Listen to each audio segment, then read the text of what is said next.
Eu falei, eu bato no peito e eu falei. Duvida? Duvida que eu acertei até o placar 4-0? Então vai nos vídeos anteriores, de hoje, de ontem, de anteontem, da semana passada. Vai em todos os vídeos porque eu vinha falando 4-0 no primeiro, no tempo normal. O Palmeiras não vai precisar ir para os pênaltis, vai passar no tempo normal. E tá aí, ó. Não duvide do Palmeiras. Fora o baile, mano. Que show. Que show. Falei também, campeão brasileiro e campeão da Libertadores. Segura, Flamengo. Tão tremendo? Tão tremendo? Espera até o dia 29. Começa a chorar. Chora. Vai chorar na cama que é lugar quente. Calçade pedindo passagem. Calçade, tem muita coisa pra gente falar do jogo, personagens e tal, etc. Mas eu queria aproveitar bastante da tua experiência mesmo na cobertura do jornalismo esportivo. Cara, são muitos jogos, muita coisa que você já viu. Ou aqui de estúdio, ou que você viu presencialmente e tal, muitos anos de décadas de cobertura. Queria te perguntar a tua experiência com relação ao que aconteceu hoje aí no Allianz Parque. Tá assim, entre as maiores coisas que você viu dentro da tua carreira, essa virada épica aí do Palmeiras, que nunca tinha acontecido na Libertadores, uma semifinal assim. Tudo bem? Ufa, olá William, Ufa. Olá companheiros, olá fã de esportes. Esses jogos são maravilhosos porque a gente termina, só quem termina ele nesse estado sabe, é adrenalina, você parece que correu, que jogou, porque são 90 minutos que parece que duraram 3 horas, né? Isso é lindo de ver. Eu tenho um bordão, eu falo assim, eu respeito o futebol, então eu não gosto de ficar, sabe, essas coisas de ou já acabou, já ganhou, tal, né? Não é muito um caminho legal de se adotar, porque o futebol, às vezes, ele é mágico. E foi uma noite mágica, foi realmente uma noite daquelas pra gente guardar com emoção e lembrar por muito tempo, porque se o Palmeiras também tinha tomado 3 numa semifinal de Libertadores, e isso é raro, também o Palmeiras poderia jogar em casa muito bem. O que aconteceu em Quito, eu lembro a palavra que eu usei no linha de passe, nesta mesma situação uma semana atrás, é assustador, porque o Palmeiras não competiu em Quito. O Palmeiras deixou o meio de campo vazio, permitiu que a LDU jogasse, e aquelas premissas que estavam lá em Quito e que fizeram a LDU marcar 3 gols, elas aqui não valeram.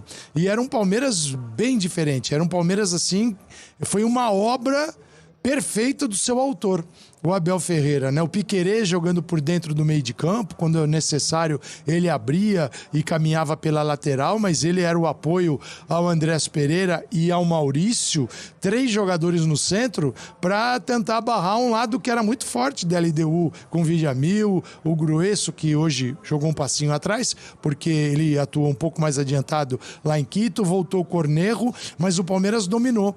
Então o Palmeiras ganhou as divididas, o Palmeiras lutou muito mais do que nós vimos na altitude, mas lá não foi só a altitude, foi além da altitude. Por isso que eu fiquei assustado, foi surpreendente. E hoje 10 finalistas de Libertadores, 9 brasileiros. 9. Só o Boca furou a fila aí contra o Fluminense, mas ainda assim o Fluminense foi o campeão da Libertadores. Vitor Birner, boa noite. Hoje deu tudo certo, o que deu tudo errado, com opções do Abel, inclusive, que ele tentou consertar e não deu certo lá em Quito. Hoje, onde o cara tocou, virou ouro, hein? Impressionante. Tudo bem? Tudo bem, William? Boa noite a você, Pedro, Jean, ao Zupac, ao Calçade, aos fãs e às fãs do esporte. Ele fez um time muito agressivo em todos os setores, com muita força, principalmente pelos lados. Alan, é a marca do Abel para mim, a assinatura do Abel nesse jogo, tem várias. Mas a assinatura para mim é o Alan. Para mim ele foi o melhor jogador em campo. É óbvio que a entrada do Veiga, que é um jogador mítico na história do clube, que faz os gols no segundo tempo, tem várias coisas, mas eu acho que a sacada do Alan pelo lado direito, deixando os jogadores experientes no banco de reservas, o jogador que no mano a mano, junto com o Maurício ali, ele destruiu o sistema de marcação adversário com jogadas individuais, porque ele não foi parado e tem tudo que combina no lance do pênalti, do terceiro gol, que é, para mim, o lance que... Assim, ali era muito óbvio que ia sair o quarto, né? Era o que faltava para tornar óbvio isso.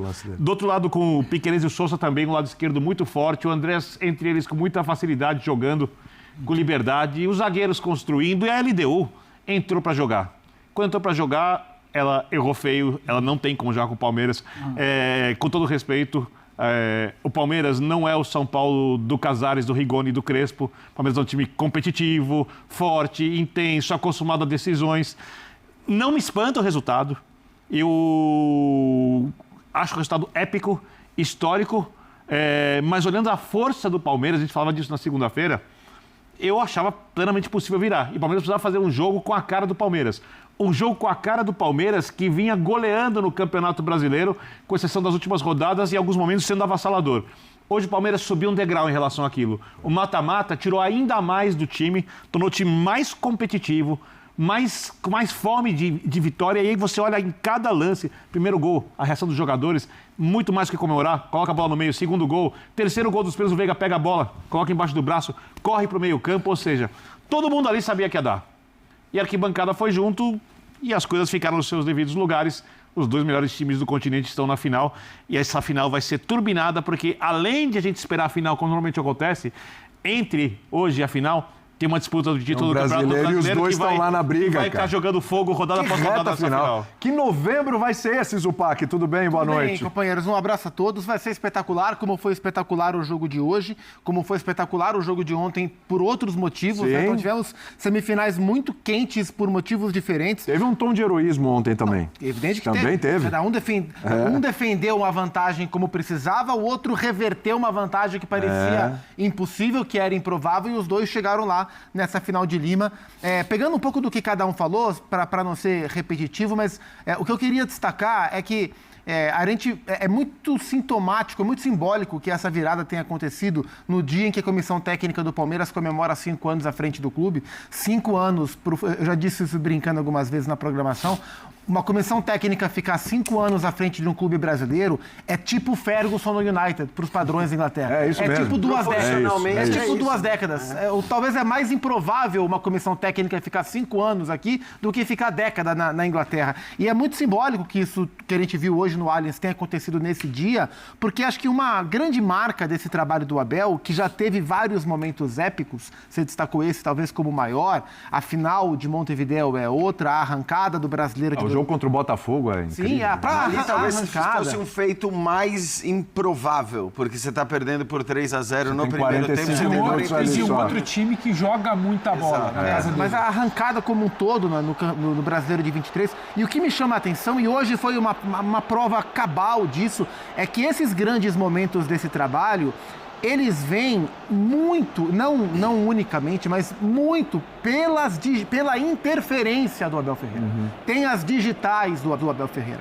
Né? E o futebol, muitas vezes ele é exato, mas outras ele é aquela surra de oportunidades. Né? Então, o mesmo Abel que foi criticado com fundamento pelas escolhas que não se mostraram acertadas para o jogo da semana passada, teve a chance de mudar o caminho e mudou o caminho. E o Palmeiras venceu o jogo como venceu, muito pelas escolhas que ele fez. E ele deu a letra. Na entrevista de chegada que a gente mostra, a entrevista Comebol de chegada, ele fala, olha, vou tentar abrir a linha de 5 deles ao máximo para gerar infiltração. E foi exatamente o que ele fez. O Sousa aberto por um lado, o Alan aberto por outro, esticando a linha de 5 da LDU. E se você vê, especialmente no primeiro tempo, onde o Palmeiras teve muito mais volume de coordenação, né? Segundo tempo foi mais na força, mas no primeiro tempo, muito volume de coordenação, muita jogada por dentro, espaço por dentro que foi criado pela abertura da linha defensiva. Então, assim, todos os adjetivos são válidos, a classificação ela é espetacular.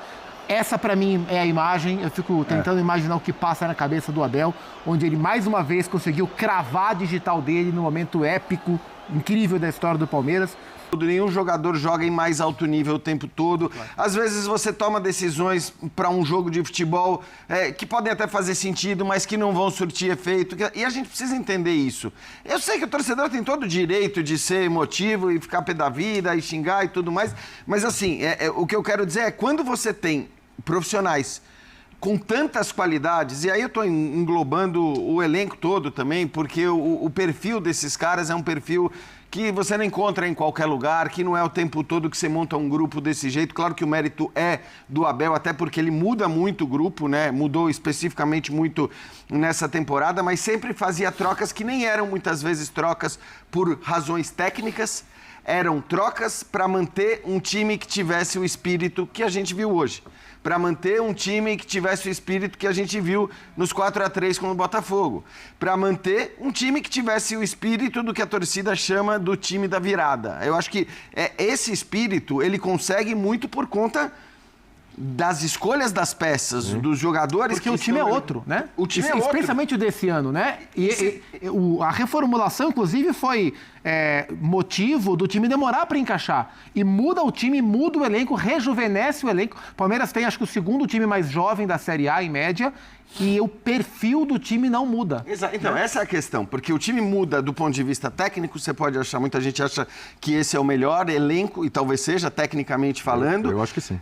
Então, assim, as coisas mudam. Você teve nos primeiros anos do Abel um time que jogava completamente retraído e que explorava a velocidade com o Rony e com o Veiga até, né, que muitas vezes jogava isolado com o Rony na frente. O time do Abel já mudou muito a maneira de jogar, mas se tem uma coisa que não muda, é o espírito que a gente viu hoje. Inclusive, e isso eu gosto de ressaltar, nas eliminações. Porque olha como foi a eliminação do Palmeiras na Copa do Brasil do ano passado. Sim. Na Libertadores do ano passado. Vai para o ano retrasado, pega o jogo com o Atlético Paranaense. Então, assim, é um time do qual o torcedor, que muitas vezes, e aí eu estou falando torcedor brasileiro de maneira geral, que pede empenho, dedicação, raça, amor à camisa, honrem essa camisa, aqueles papos todos, esses caras entregam isso o tempo todo. Vão ganhar, vão perder, o futebol é desse jeito. Hoje você tem um grupo muito técnico que, se você tem esse espírito, mais a qualidade técnica desse elenco, a tendência é você brigar para chegar longe. Eles estão chegando longe, porque estão brigando por título brasileiro e Libertadores. São dois timaços, são dois técnicos de altíssima capacidade, um iniciando a carreira, o outro já mais consolidado. E aí qualquer um pode ganhar. E acho que essa questão é importante, cara. A gente saber avaliar qualidades de profissionais no futebol brasileiro, independentemente de se o time está ganhando ou não o tempo todo. Fala aí para eu poder acionar o Calçade. Você falava do Abel, Jean, desde o primeiro, do título dele, da conquista. Ele também se tornou um técnico melhor de lá para cá. Porque eu sei que você também concordava comigo da maneira de jogar, mais fechado, reativo, jogo contra o Atlético. Falávamos, inclusive, com o gol qualificado antes da partida. Que era o que ele podia fazer. Que era o que ele podia fazer.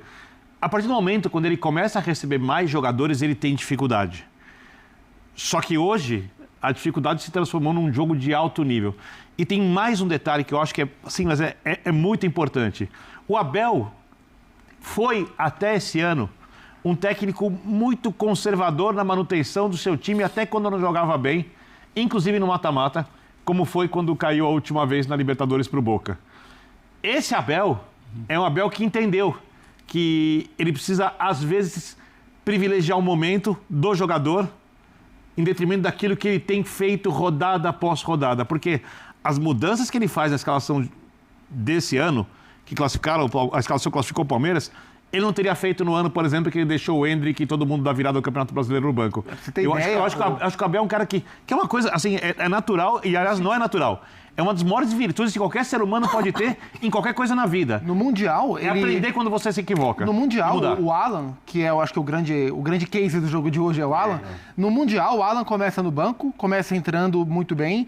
Os dois jogos mais importantes contra Botafogo e Chelsea, ele foi com o Alan de ponta pela direita. Sim, então, assim, ele foi desprendendo, né? E aí ele viu, o Alan entrou muito bem contra o Cruzeiro, né? Inclusive é a jogada dele que o Fabrício Bruno é expulso. Sim. E aí foi uma confiança no moleque, né? No moleque que nunca foi titular, de fato, do Palmeiras, e botou a peça que desequilibrou o jogo. Sim.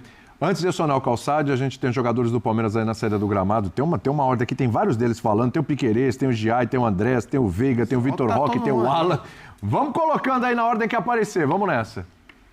No momento estava confiante e foi o que ele conseguiu fazer dentro de campo. Né? Um resultado, gente, toma 3 no primeiro jogo e faz 4 no segundo. Exatamente o que precisava. E o Veiga ainda bateu o pênalti no meio do gol. Ai, que frieza. Mas, gente, foi assim, espetacular. E comparando, já que vocês tocaram também, um pouco em Flamengo, comparando ao Flamengo, né, o Palmeiras ele tem uma mobilidade tática incrível. O Flamengo também move peças, o Felipe Luiz, mas ele é mais centrado nos posicionamentos dos jogadores. Dificilmente você vai ter algo assim surpreendente como tem o Palmeiras do Abel. E isso não é uma vantagem do Palmeiras e um defeito do Flamengo. São características diferentes, comportamentos, formação de elenco, e é por isso que a gente está aqui. E é por isso que existe o Linha de Passe, para a gente poder explicar isso. Para quem está feliz e para quem está triste também. O Pedro Ivo queria falar do Alan também, né, Pedrão? Você falou no começo, vamos trabalhar o Alan como um capítulo à parte, né? Porque... Vamos trabalhar esse capítulo à parte porque ele arrebentou. Só porque ele teve a óbvia comparação da atuação monstruosa ali também, na entrada do Veiga no segundo tempo. Sim. E assim, por tudo que se falou do Veiga na temporada, porque o Veiga é o maior artilheiro, é um símbolo desse Abel, é um símbolo desses 5 anos da era Abel e tudo mais. Só que ele também vem em momentos de banco, de questionamento, de decisivo, não é hoje ele começa no banco. É muito importante o que ele faz. Só que o Alan é uma outra situação. É a idade que se tem, é a pressão do jogo, é o tamanho do jogo, é como ele parece que estava jogando uma pelada na rua com amigos para um jogo que ele estava 3-0 contra. É uma outra situação para mim. A tranquilidade de um menino que praticamente coloca o jogo no bolso ali, isso para mim tem um peso muito grande, porque é aquilo que a gente sempre fala do fazer 4-0 e uma atuação excelente de um garoto, ter que entrar para fazer 4-0 depois de tudo que aconteceu. E é mais que a derrota lá. O Flamengo perde aquele confronto direto para o Flamengo, o Palmeiras perde o confronto direto para o Flamengo. O Palmeiras é derrotado assim de forma, sabe, avassalador, a gente falava em assustador, irreconhecível na altitude. O Palmeiras nem de perto é o que a gente está acostumado a ver no fim de semana. E ele vem para esse jogo com uma carga muito grande. E é uma carga muito grande. O Flamengo passa ontem, você não passa, sabe, tem a situação do brasileiro, como é que você vai carregar? O Alan simplesmente parecia... A leveza do Alan para jogar bola... que parecia o Estevão jogando. É uma coisa muito simples. Então, mas é isso. Do Estevão, né? É uma coisa que você... Imparável. E tem alguns gestos, inclusive, que é o corte para dentro, a maneira como levanta. Ele é tão suave a coisa para algo tão pesado e para um menino da idade dele, para a pressão que se tem, para o ambiente que se é... Que, claro, a atuação do Veiga, para mim, a jogada do gol do Veiga, como ele acha o Vitor, ele já corre pedindo... É tudo muito bonito, mas talvez acostumado, é o que a gente espera quando ele entra.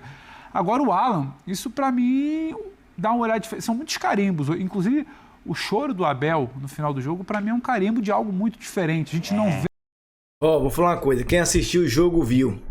O Alan só faltou fazer chover.